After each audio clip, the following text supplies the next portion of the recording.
Hi everyone. So today I'm going to be helping you get ready for your upcoming business meeting in Singapore. I'm going to start off by going through some cultural aspects of Singapore and introducing you to them. To begin, they are high in context and rely on nonverbal cues. When they, use phrases, you can't just necessarily take them at face value. They also rely on, tone of voice as well as body language to help convey that message that they are trying to tell you. They're also highly power distant. So authority commands respect. High authoritative figures are highly respected in Singapore, and as well as their decisions.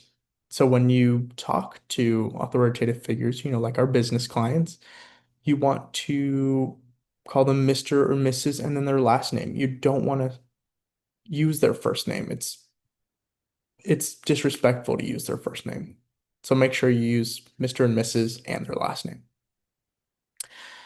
When it comes to uncertainty and avoidance, they rank kind of low. They're more open to change and not, or more likely to take risks.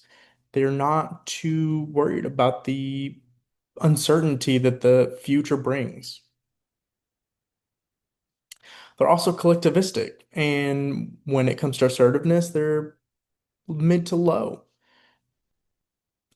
So when it comes to they love being and collaborating. Collaborating is big in their culture, and they promote and congratulate the group effort and group success. It's not just about the individual, it's about the group as a whole.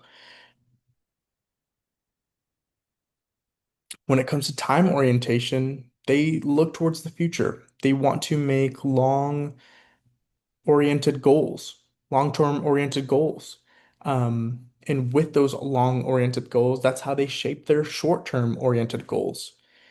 And when it comes to like punctuality, they're pretty monochromatic. They like to be pretty punctual, and being punctual is a sign of respect for them.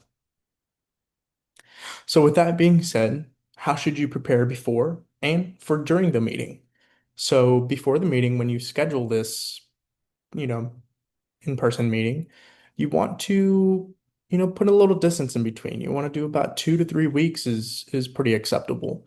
And leading up to that date that was set, you want to reach out and confirm. It's kind of a sign of respect to let them know that you are attentive and respecting their time by essentially letting them know you're going to be punctual. Um, and then during the meeting, be very direct, be very clear. Um, when talking to them, don't talk very loud, talk at a normal, moderate level.